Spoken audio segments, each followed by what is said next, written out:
I just know you're ready to hear about a little crime. Welcome to Crime Daddies.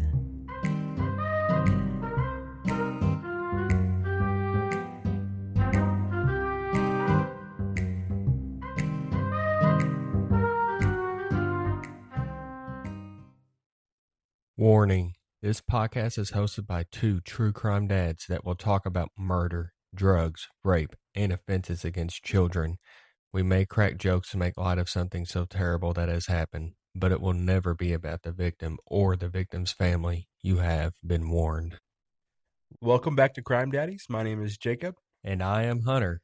And we are so glad to have you guys back for another week, another episode, another crime, another case. And this week, Hunter is bringing it to us. That is right, Jacob. I hope that all the listeners are going to take a seat because you're really going to want to pay attention to this case because I'm going to put you in a time machine and take you back decades in time. So lock in, and if you got to put this on while you're doing laundry or cooking or cleaning or driving or whatever, make sure you have your ears tuned in for whatever Hunter's going to say. All right, Jacob. Today I'm bringing you an almost 6-decade-old case out of St. Charles, Missouri. Right at 57 years old to be exact. Back in 1969, St. Charles wasn't the big urban area it is today. The population was between 40,000 to 55,000 according to local historians.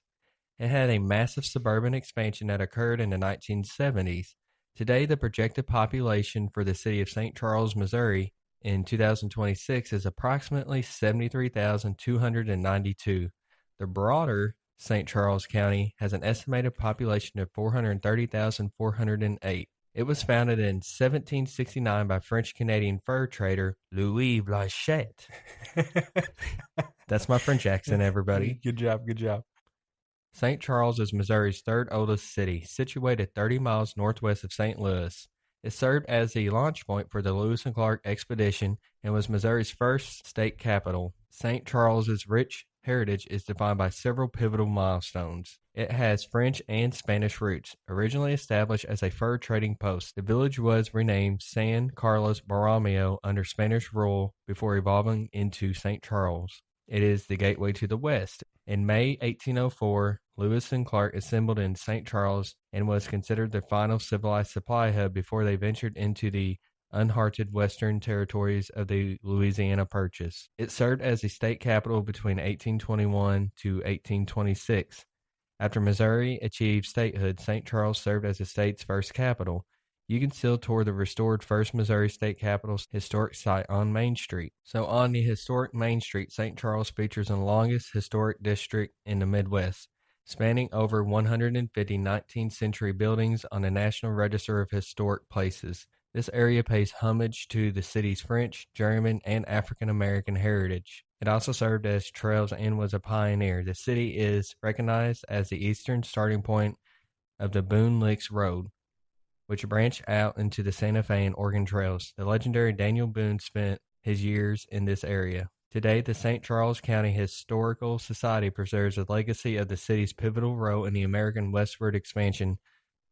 For a deep dive into the 1804 Corps of Discovery, visitors can also explore the Lewis and Clark Boathouse and Museum located along the Missouri River. In 1969, the United States experienced a transformative year defined by monumental space, exploration, cultural milestones, anti-war protests, and shifting civil rights dynamics. Key events included the Apollo 11 moon landing, the Woodstock Music Festival, and the Stonewall riots. And I forgot to mention, everybody, this case took place in 1969, so that's why I'm about to go over details from the year of 1969 to take you back in that time machine. Pretty big year, if I remember correctly. So on January 20th, 1969, Richard Nixon was inaugurated as the 37th President of the United States, succeeding Lyndon B. Johnson. On July 20th that year, Apollo 11 successfully landed on the moon. Astronauts Neil Armstrong and Buzz Aldrin became the first humans to walk on the lunar surface, fulfilling President John F. Kennedy's 1961 goal. August 8th through the 10th, members of the Charles Manson's cult carried out the gruesome Tate LaBianca murders in Los Angeles, claiming the lives of 7 people, including actress Shannon Tate. On August 15th through the 18th of that year, the Woodstock Music and Art Fair was held on a dairy farm in Bethel, New York, attended by over 400,000 people. The Counterculture Festival featured iconic performances by Jimi Hendrix, Janis Joplin, and The Who. And everybody knows those names. Everybody's heard of Woodstock. It was a crazy, crazy experience for a lot of people. Yeah, it's just a bunch of hippies that were in the rain and mud, just high on acid and drugs, and they were tired of the war going on in Vietnam, and they just wanted to go and let loose and have some freedom. Some would say that was an even bigger event than the moon landing. Some would even say the moon landing is staged. Yeah, we all know that there's a lot of conspiracy about that. Yeah, if you guys like conspiracy theories, let us know. We might do like a special episode every once in a while on conspiracies.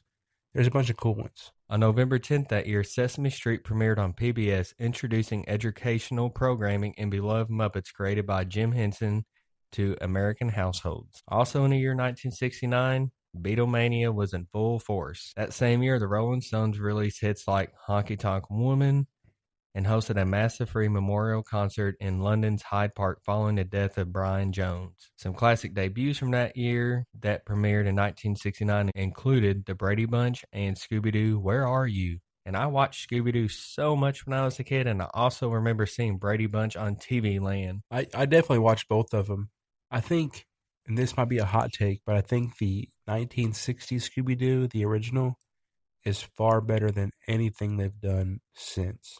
Maybe it's just nostalgia speaking, but I love that original theme song. All right, now that I've taken you in a time machine back to the year 1969, let's talk about a couple of young ladies. Donna Green, 21, and Miss Martha Wampler, 20, were friends that worked together at Southern Steel and Aluminum Company as secretaries.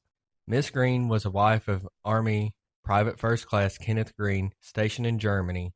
Miss Wampler was the daughter of Mr. and Mrs. Mabry Wampler of Fredericktown, Missouri. After Green was drafted in January, Miss Wampler had moved in with Miss Green to share expenses in a new home the Greens had bought only 2 months before he was called into service. Neighbors said the young women had lived quietly, never had parties, and tried not to have it widely known that they lived alone. At this time of their lives, it seemed as if everything was going fine for them. Both had good jobs, they were good friends, they were young, and they had the whole world ahead of them. Martha had been doing some dating around this time, and I'm sure it was to find the right guy to call her husband. I bet it was hard on Donna having her husband overseas because of his deployment, but I bet having Martha with her made it easier. For several weeks, the women had been making ceramics for Donna's walls at her home. Ceramics on walls were incredibly popular throughout the 1960s and the 1970s. This era embraced bold textures, vibrant colors, and individuality in home design, making ceramic wall art and tiled surfaces a defining staple of mid-century and retro interior decor. I know so far this story sounds nostalgic for some of our listeners, but unfortunately it's going to take a dark turn. At 10:30 a.m. December 9th, 1969, after several telephone calls went unanswered at the house where the two girls lived together, the supervisor called two young men over to her desk at the Southern Steel and Aluminum Company, and she said to them, quote, "I want you to go over to the address and see if Donna and Martha are okay," end quote. She said, handing them a slip of paper, quote, "They've never been late before, so I'm sure they would have called in if they were sick, and look for them on the way over. They may have had a flat tire or a wreck," end quote. The two young men assured her they would take care of it and went to carry out their command. That just shows you their character as people, that whenever they don't show up to work on time, people are sent to go look for them because it's just so out of the norm. I know there were some people that whenever I was working and managing them, I knew the certain people that were on my schedule, which ones would show up on time and which ones were kind of flaky. And it definitely translates into their work. Like the ones that are always on time or even early definitely tend to work harder than the ones that don't even care to show up on time. Right. And even back then, like if you was late or, something could have happened, they had payphones. I think they had payphones in the 60s, early 70s. I'm not 100% sure, but I'm sure that these ladies were responsible enough to have got a hold of their employer to let them know that they weren't going to be there on time or that they were running behind because of a insignificance that was going on in their life. There's a lot of true crime cases where this happens, where people that are really reliable all of a sudden don't show up or are not present or are late, and it becomes a red flag immediately. Because if you're already unreliable and you don't show up for work, and something bad happens, then someone's not going to come look for you immediately because they're already going to picture you as someone who's kind of flaky. But whenever you're someone who's pretty consistent and then you stray away from that, that's whenever the red flags start to build up. Seems like the worst stuff always happens to the best people, and that is one thing I do not like about true crime. Exactly. I think the best kind of people get taken advantage of in the worst ways, unfortunately. So the two young men were glad to escape the office routine for the morning, and of course the situation provided the two young men with an excellent opportunity to become better acquainted with the two most beautiful girls in the office. As they drove toward the St. Charles Hills subdivision, the men looked for Donna Green's golden 1970 Impala. They did not spot it. Once in the subdivision, they quickly found a house, an almost new ranch-style home in a comfortable neighborhood. The two young men rang the doorbell repeatedly, but got no response. Walking to the rear of the dwelling, they banged on the door, but no one answered. One of them tried the door and found it unlocked. One of them asked, quote, "Should we go inside?" End quote. And the companion shrugged and said, quote, "We've come this far, we might as well check." End quote. Now I'm going to stop it there. How many times do you hear in true crime cases where people tend to just go in themselves instead of calling for a welfare check? I don't know. I feel like I tend to hear a lot of stories where both happen. I think most of the time people tend to just stumble across them without having law enforcement show up, which can be kind of tricky because if you go in and you don't know how to process a crime scene, if you go in and you don't know what you're experiencing, then you might taint what's present there. Whereas if someone is in law enforcement, they know to address the situation and be careful with what they're walking into. So yeah, everybody, if you're listening to this and you ever experience something like this, just call the police because A, you don't want to see that and have that stuck in your head forever.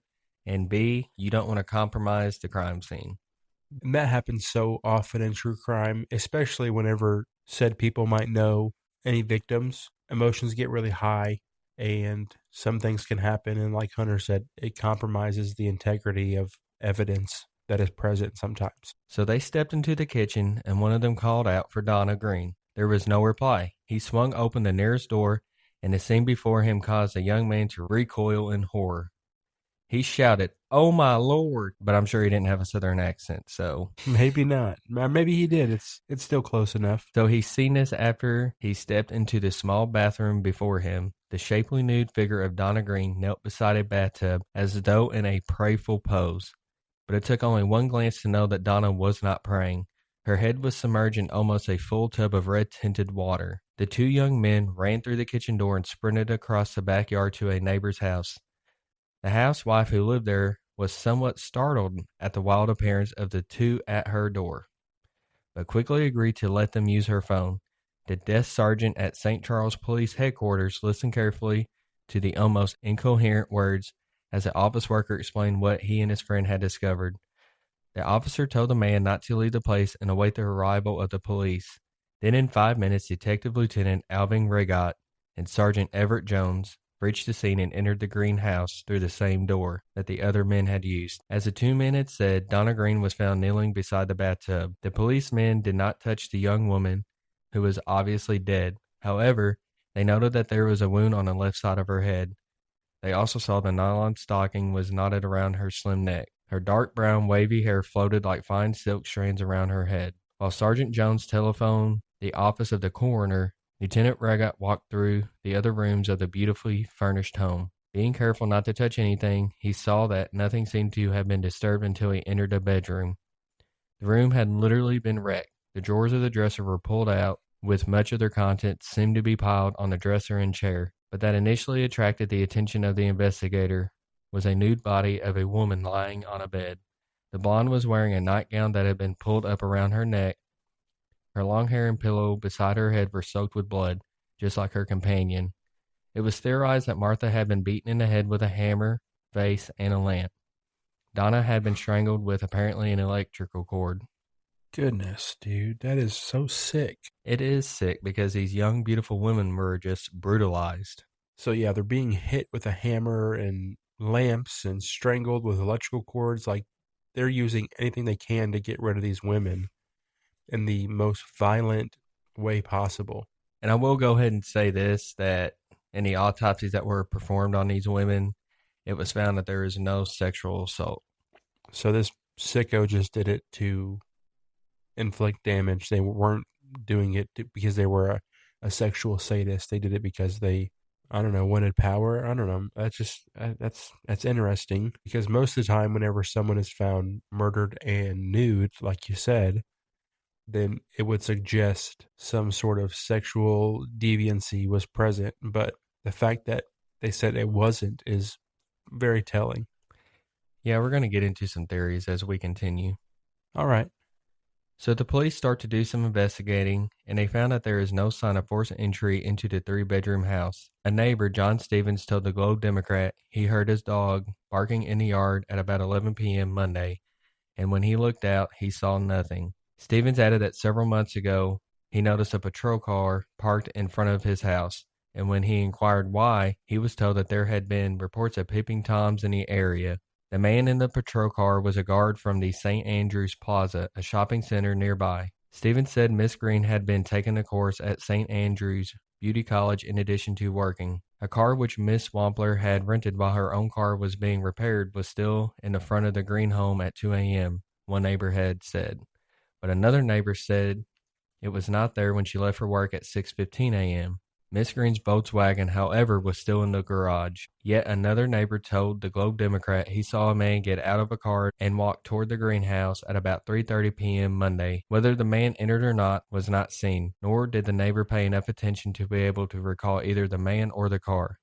Both young women were said by the sheriff to have been at work Monday. Another detail about the crime scene is that on the mirror that was above the body of Donna, somebody had drawn a red upside-down peace symbol with red lipstick. Now, it's speculated whether it's an upside-down peace symbol or just a circle with an upside-down Y. Miss Wampler's sister, Miss Harold D. Woods of Florissant, did not think that either of the women would have drawn a peace symbol on the mirror, and many other family members and friends also agreed that that was not something the women would have done. Police began asking people if anybody in the area could recall or remember on December 9th, 1969, picking up a clean-cut young man off the side of Highway 70 near St. Charles, Missouri, as if speculating that the man had been hitchhiking after he left the crime scene. It was thought that the suspect was around 6 feet tall and weighed approximately 200 pounds, and that he had dark hair that was close-cropped, and he wore a sports jacket, and that he probably was nervous since he had just brutally beaten and choked 2 beautiful women. They were saying that if anybody had picked up somebody on this day off Interstate 70 to please get a hold of them because they could hold the key to the case. There was also an award issued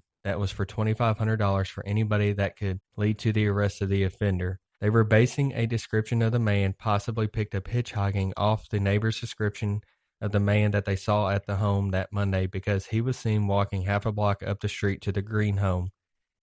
They said the killer presumably drove off in her car, which was not found until 8:30 a.m. Wednesday, parked about 2 miles away in the Bellray Apartments complex. Men who had been dating Wampler at the time began to be getting questioned by police. They thought the killer presumably drove off in Miss Wampler's car. Fingerprints obtained from the car didn't result in any matches at the time. The blood at the scene of Miss Wampler's murders was widely spattered, but the car was blood-free. One theory advanced Wednesday by authorities was that the killer may have been the man Miss Wampler was seen with at her home around 6:30 p.m. Monday. Miss Wampler had a dinner date for Monday night, but the man she had it with said he couldn't keep it because he couldn't find the St. Charles Hills subdivision. His alibi checked out, including an attendant at a service station who heard him trying to call her without getting an answer, and he passed a lie detector test. He was then released. However, Florissant Police Captain Robert Lowry, who was directing the Metropolitan Police Major Case Squad investigation of the murders, said that Miss Wampler had dated frequently, and we are not lacking for suspects. Meanwhile, that peace symbol drawn on the bedroom mirror where Miss Green's body was found turned out not to be a true peace symbol, but apparently a mistaken notion of one or more clumsy attempts to put a new, bizarre leecher into the crimes. Lowry did not attach any significance to the symbol because he did not know what it means. I looked up the symbol in 1969, and here's what Google told me. In 1969, an upside-down peace sign generally had 2 vastly different meanings, depending on who was using it. It was used by anti-war activists as an evolution of traditional peace symbol to mean universal disarmament, or by conservative critics as a derogatory or occult emblem. The theory held by some of the investigators was that Miss Wampler was killed first, presumably by the man admitted, and that Miss Green arrived home after the beauty college class that she left at 9:30 p.m. After arriving home, she proceeded to begin to take a bath without knowing anything had happened. That would account for her being nude and strangled from behind. Presumably, she was about to step into the half-filled tub. She was found draped over its edge, her head in the water. However, there was no water in her lungs, and an autopsy showed she died of strangulation. The theory did not, however, account for Miss Green's wristwatch being found on the living room floor. St. Charles County Coroner Robert Glenn said the autopsy could not establish which of the two had died first. The next-door neighbor said he heard his dog barking outside at 11 p.m. Monday. Another saw a light on in the Green home at around 2 a.m. Miss Wampler was said to have told a relative that she didn't want to keep her Monday night date, and she also mentioned that another man she did not want to date had been bothering her for a date. There were 3 empty soda bottles on the kitchen table at the crime scene. There was also no sign of any alcoholic drinks or drugs. There was, however, a used towel on the bathroom floor. Police speculated that the killer used it after he washed the blood off himself. So if they could have just got that towel, like if this crime would have happened today, then this case could probably be solved because DNA could have been extracted from that towel. Yeah, nowadays, within a short amount of time, you can extract some sort of forensics off that towel and then solve this significantly faster.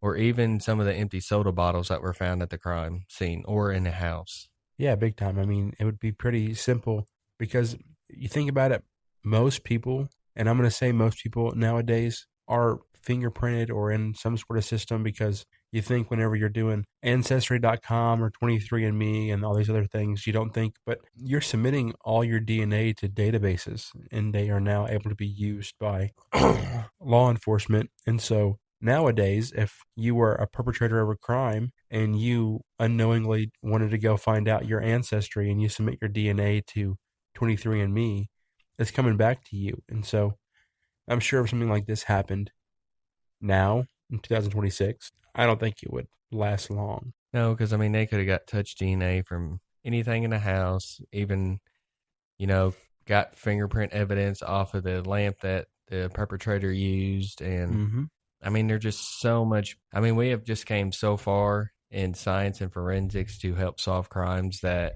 it's so sad that we didn't have the same technology back then, that all of these unsolved crimes didn't have the chance to have. Yeah, I mean, it's wild. All right, I need everybody listening right now to lock in for a second because what I'm about to say is either going to make your life easier, fix your week, or score you some serious points at home. And I'm dead serious. Yeah, this is one of those where if you listen, you're good. If you don't, you're probably going to regret it later. I'm serious, though. Whether you're a guy, you're a girl, you're young, or you're old, everybody hits that point where you're just worn out and you need a reset. And most people don't actually take the time to do it. And when they finally do, it makes a bigger difference than you think. We've both seen it. When our girls actually take time for themselves and go get taken care of, it's a completely different energy when they come back. And that's why this episode is brought to you by Bellissimo Spa. Whether you just want to go in for something simple like nails or hair, or you want to spend a full day getting the works, they've got everything covered, and I mean everything. Yeah, and Bethany Harris owns and runs it. And she is really one of those people that can do a little bit of everything. But what stands out is the team that she has built around her. Yeah, that's the big difference. You've got people there that actually specialize in what they do. Hair, nails, facials, lashes, waxing, massages, you name it. You're getting someone who knows exactly what they're doing, not just somebody who bounces around. And that's why the experience feels different. It's not rushed. It's not thrown together. You actually have a feeling like you've been taken care of. And look, even if you're a guy listening to this podcast, no judgment from your crime daddies. If you need a massage or a head spa or just a break yourself, that applies to you too. So whether you're a dad treating your daughter, a husband or fiance taking care of your girl, or you're just stressed out yourself and need to unwind, this is one of those places that covers every single bit of that. Yeah, and they are located right here in Dexter at 14 South Locust Street. Hours are Monday, 8 to 5, Tuesday, 9 to 8, closed on Wednesdays, Thursdays, 8 to 5, Friday, 8 to 4, and then closed all weekend long. Book with Bethany or her team. And when you go, make sure you let them know that your crime daddy sent you. Yeah, so just take the time and take care of yourself, or just take the time to care for somebody else. Either way, it's definitely worth it.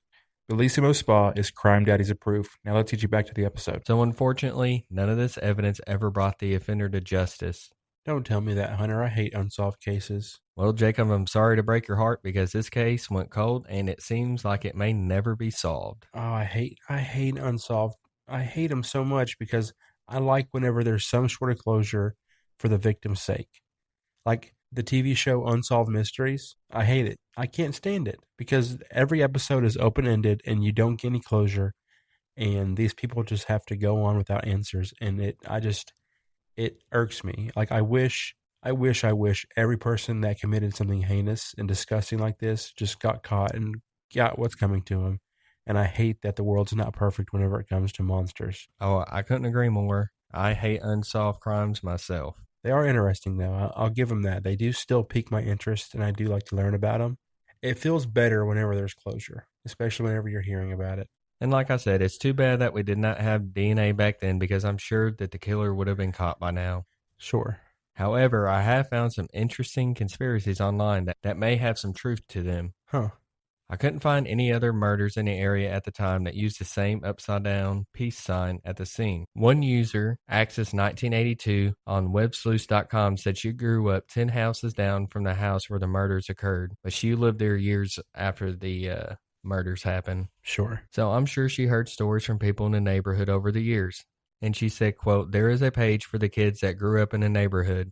And around 2010 to 2011, a woman by the name of Sonia Bandolik was on one of the pages claiming that her father was the killer. She wrote a book apparently called Twisted Passage and is still out there somewhere online. She stated in those pages that her father was the killer, and he claimed so on his deathbed, but nothing ever came of it. And she seemed to imply that if you want the rest of her story, you needed to buy her book." Can't trust deathbed confessions the same way you can't trust jailhouse confessions. They Right. definitely just come with a caveat saying, one, I'm about to die and I can say whatever I want and mess with somebody. Or if I'm in jail, I can say whatever I want and it's not going to be admissible in most circumstances. Right. And it's also like maybe she's just trying to get people to buy her book. Yeah, I mean, we've all encountered somebody in life who just wants to make a name for themselves as opposed to helping. And this Sonia lady said that she lived in the neighborhood at the time of the murders. So apparently she talks about all of this in that book that I mentioned above called Twisted Passage. Mhm. But I didn't buy the book, and I'm probably not going to read the book because, like I said, this user was talking about, it seemed like she's just trying to get people to buy her book.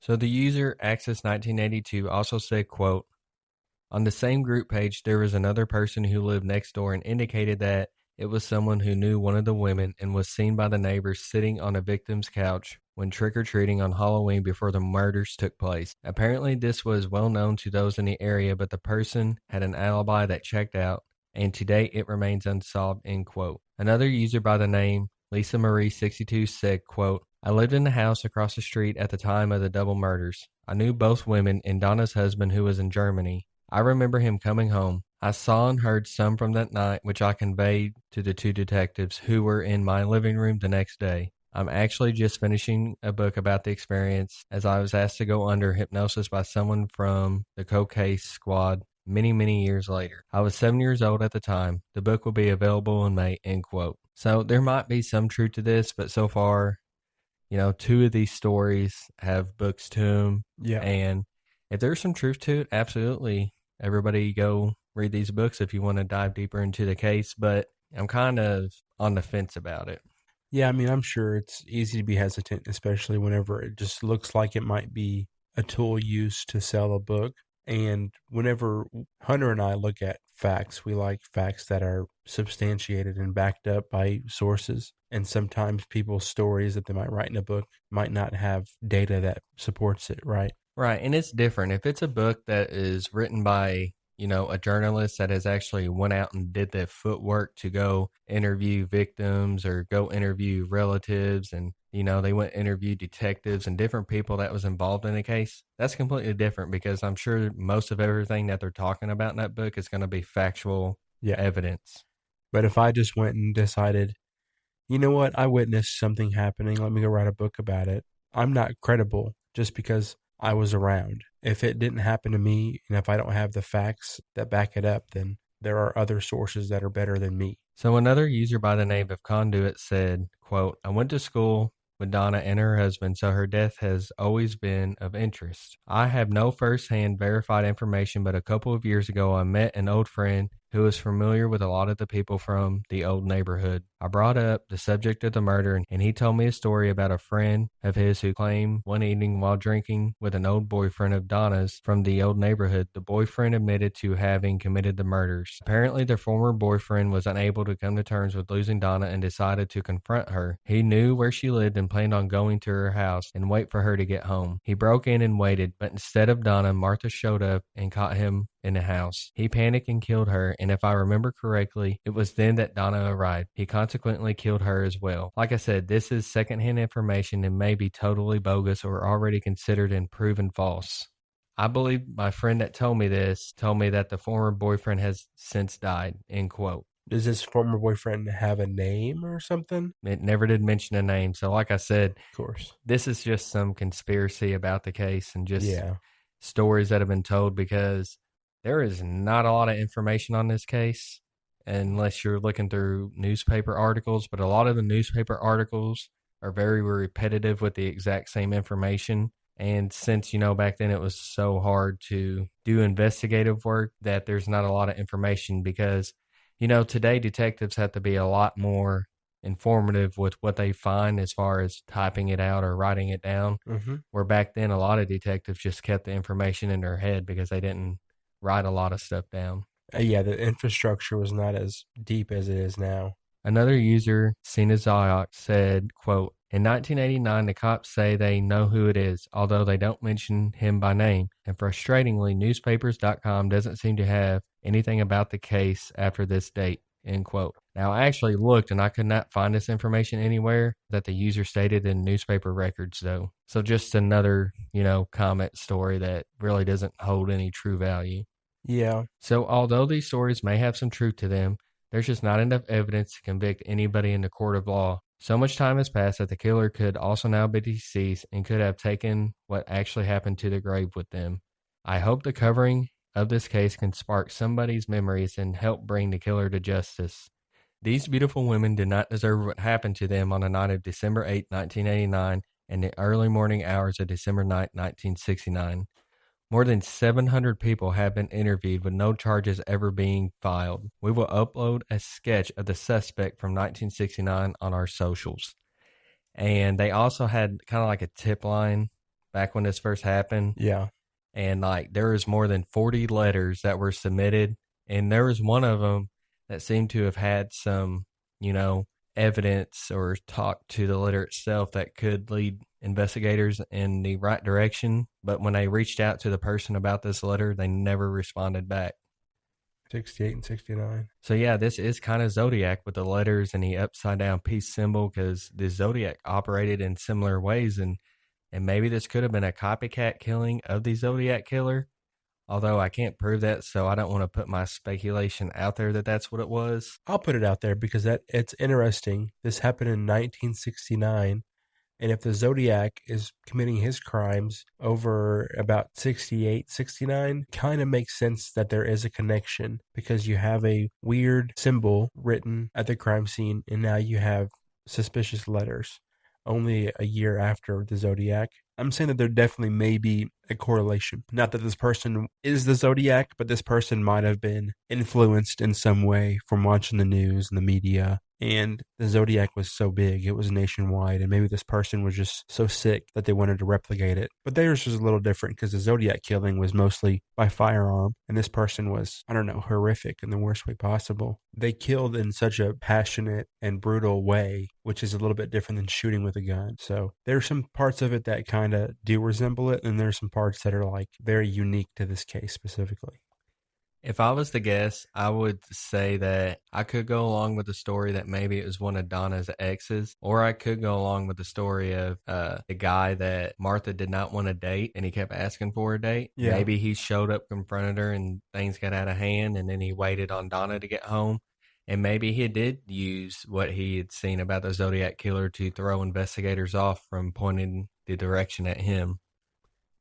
It's interesting. It really is. And the sad thing about crimes in this time is that it was fairly easy to get off on some pretty big cases. Like you could kill somebody and you don't have forensics. You don't have cameras everywhere like you do nowadays. You don't have these things in your pocket that track all your movements everywhere you go all the time. You were disconnected and you were able to move, and people didn't know where you were, what you were doing, who you were for the most part. Nowadays, you see this thing happen far less often, which is sad because here we are nearly 60 years later and there's no closure on this case at all. Yeah, there is no closure, and it's very heartbreaking because I actually never heard of this. And I had this case suggested to me actually from a friend of the niece of Martha Wampler. And Martha is actually buried in Fredericktown, Missouri. I know that the case took place in St. Charles, which usually is not a SEMO case we would cover because St. Charles is not considered SEMO. But since one of the victims' families is based out of Fredericktown, Missouri, which is considered Southeast Missouri, Yeah. we went ahead and decided to cover it. Yeah. And this is pretty interesting. I've never heard of it, obviously, probably because it happened so long ago and it's not been solved. But I don't know. It's interesting. I think, one, it's very sad, to say the least, about what happened to these girls. Two, it's very ominous and creepy that there was some symbols left behind. And especially at a time in the 1960s where it was like the peace and love movement, and the peace sign was such a prominent symbol in American culture because it was the summer of love.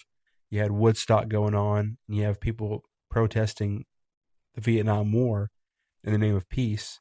And for someone to go and do something that is the opposite of peaceful and then turn that symbol upside down is very symbolic, and it's very ominous and creepy, to say the least. And I actually tried to go through different court records and different newspaper articles from around the area at the time, and I couldn't find any other murder that occurred that could match the same type of MO or the same type of victim that actually happened in this case. Because I was like, well, maybe this guy has done this more than once. So I tried to go through a broader area of St. Charles County and look at different stuff, and I just couldn't find anything else that could match up. Yeah. So maybe it was just that one guy who was discouraged because he was shut down and he wanted to mimic something to get the police off his back. So he just threw a sign on the wall and left, and then he really threw him off. But I don't know. It's just a sad deal. But I do want to thank Martha's niece for being okay with us covering this and actually emailing me a lot of the old newspaper articles, because you could tell that Martha's family really cared about her, because they sent me all these newspaper clippings that are over 5 decades old. So Wow. her name has never been forgotten, and I think that her family for sure all still loves her. And if there's one thing that I would love for everybody to do that is a listener of Crime Daddies, please, if you're in that generation of people that you were around then, think of anything that comes to mind that could help, unlock this case, because it's went this long unsolved, and we would love to see some justice come to it. Whether the killer is now deceased or whether he's still alive, justice doesn't run out. So even if maybe the killer is deceased, just the family getting some sort of closure to what actually happened instead of them wondering all these years could, really be something great for the family. Yeah, I'm a true believer that people are at their best whenever they have discussions and they have dialogue, and you don't let things get pushed over to the side.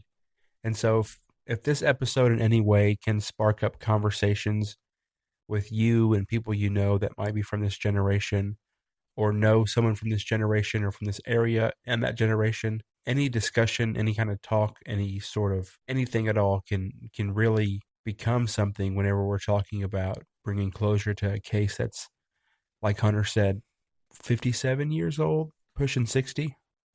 Yeah, it'll be 57 years old in December. Yeah, so having discussion is so important, and just trying to, not that we're saying we have any sort of pull in any way, because we are just two guys from Southeast Missouri, but whenever we get reached out to by the family members of these cases, It's very humbling that they trust us with this information and they ask us to share it in such a way that we do. And so the least we could do is share the information and hopefully try and start some dialogue. And hopefully that can maybe lead to something, because we don't want these people to just pass away in such a horrific way and then the world forget about them. We need to keep talking about them because they're the root of this and they're what's most important. And the justice, like Hunter said, it never runs out, and it's always time for justice, whether on earth or elsewhere. Justice has to come to the ones that are due for it. So that's a pretty interesting case, honestly, and I'd like to go take a peek at some of those newspaper clippings that person sent you. So if you're part of the family of Donna Green or Martha Wampler and you are actually listening to this case, just know that our hearts break for you, and we hope that us covering this case can maybe, like Jacob had mentioned, help bring some light to the case itself, to maybe one day potentially bringing justice to Martha and Donna.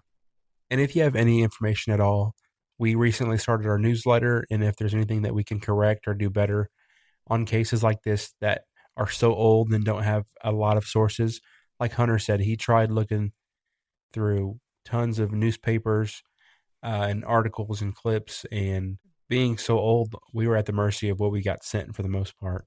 And so if you know anybody or anyone knows anybody that knows anything that we can add into our newsletter to share with other people that listen to Crime Daddies, then feel free to email us or message us on Facebook or Instagram, and we'd love to hear you and have you reach out. It's a pretty wild story, and it's pretty nuts.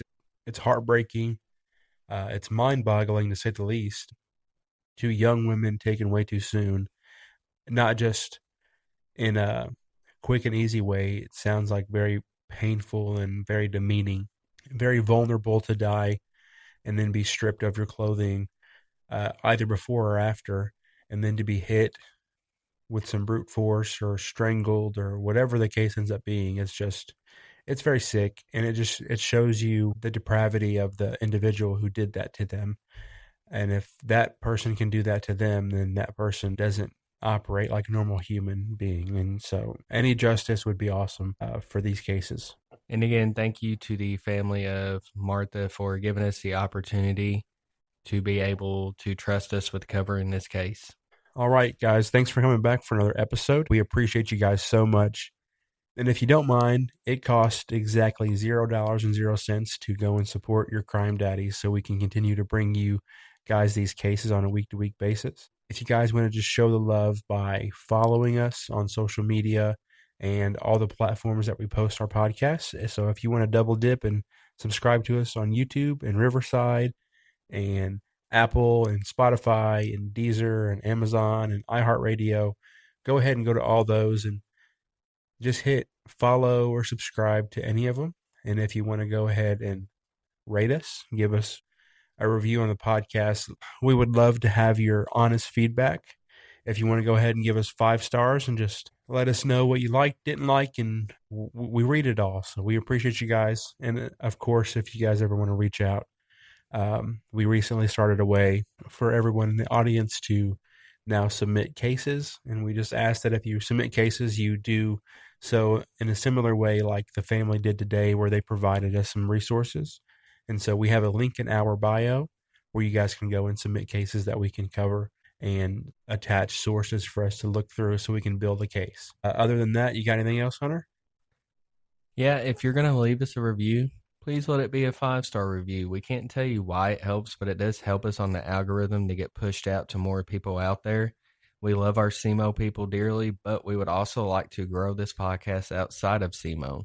Let's share the love. And if you guys can also, whenever we post, put it on your stories and share it to your feed. The more eyes that see the post, the better. And hopefully we can just continue to grow this little community to being a bigger community, and we can all just have a safe place where we can go and discuss hard things such as crime. So other than that, if you guys want to follow us on Facebook at Crime Daddies, Instagram at Crime Daddies Pod, you can also follow my Instagram and my TikTok at Jacob W.C. Smith. You can find Hunter at Hunter_SEMO on TikTok and Hunter.SEMO on Instagram. I am Hunter Ben Frampton on Facebook. And I am Jacob Smith on Facebook. There's a million of us, but the one from Southeast Missouri is me. So if you guys want to go ahead and contact us, my fiance the other day was asking why I have so many people wanting to be my friend on Facebook, because I had like 20 different Facebook requests from some posts we made on social media. And I went back and added everybody because I thought it was pretty cool that you guys are actually hearing what we do and reaching out. And so if you want to send us a friend request and you want to talk about true crime, we enjoy it, obviously, or else we wouldn't be doing a podcast about it. So feel free and engage with us, and we'd love to hear from you. I think that's all we got for you this week. All right, everybody. And if you thought that Jacob sounded congested during this case, it's because he is. It's that time of year. It's allergies. So please give us some grace if Jacob sounds like he's talking with his nose shut. It is halfway shut, and I've been force feeding myself cough drops and Claritin D all day long. So give me some grace, but we appreciate you guys so much. All right, everybody. Until next week. Goodbye. Bye.